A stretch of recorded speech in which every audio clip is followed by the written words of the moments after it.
I know what you did last summer.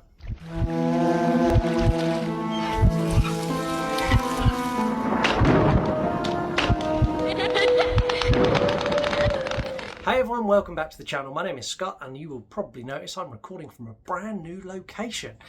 This is going to be the studio for the Rant podcast when it's finished. At the moment it's a glorified shed, but this will be the new recording studio. It's going to be soundproofed and lit nicely with wonderful backdrops, but I wanted to do a video from here to show you that we're growing and we're doing cool things, and like I've built a recording studio which I think is really cool.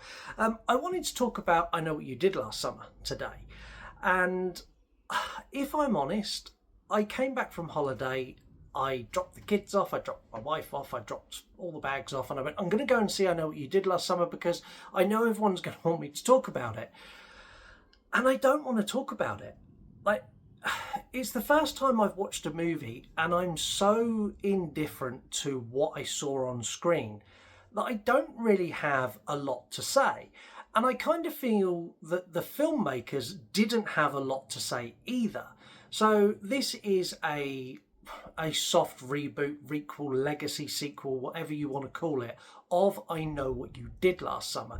And they done the same thing as Scream and just called it I Know What You Did Last Summer. So now we're going to get really confused when you try to order them on wherever, when you try to put them on streaming services, you're going to search it and it's going to bring up two and the pictures are going to be similar and you're not, like, it's just stupid. That's the first thing that's stupid. It was stupid when Scream done it. It's stupid with I Know What You Did Last Summer doing it. Like, call it something else. I Know What You Did Last Summer, the return of Ben Willis. I Know What You Did Last Summer, we're going to do it again. Whatever it is you need to do to distinguish between the two, do that. Because it's annoying and it just doesn't do anything. It's not anything new. You're just copying Scream, which kind of is, yeah, par for the course for this franchise. This didn't deliver at all. One, is way too long. It is just under 2 hours of a runtime, and in that 2 hours there is pretty much no character development of the new characters.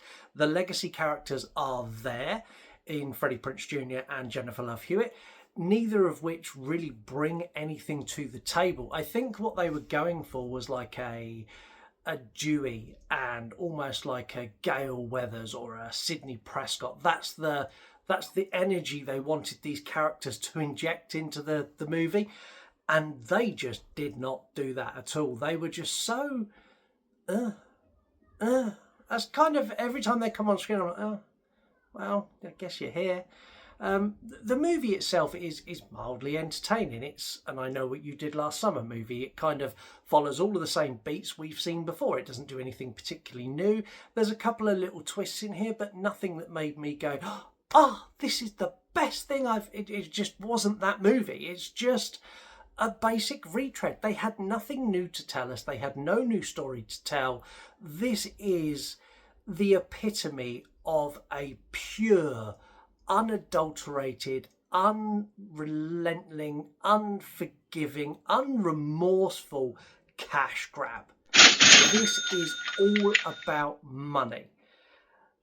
And I hope this bombs so bad, because there is no effort been put into this, minus sticking I Know What You Did Last Summer as the title and bringing back a couple of legacy characters, which, let's be honest, those actors haven't really done anything worth shouting about since the first movie.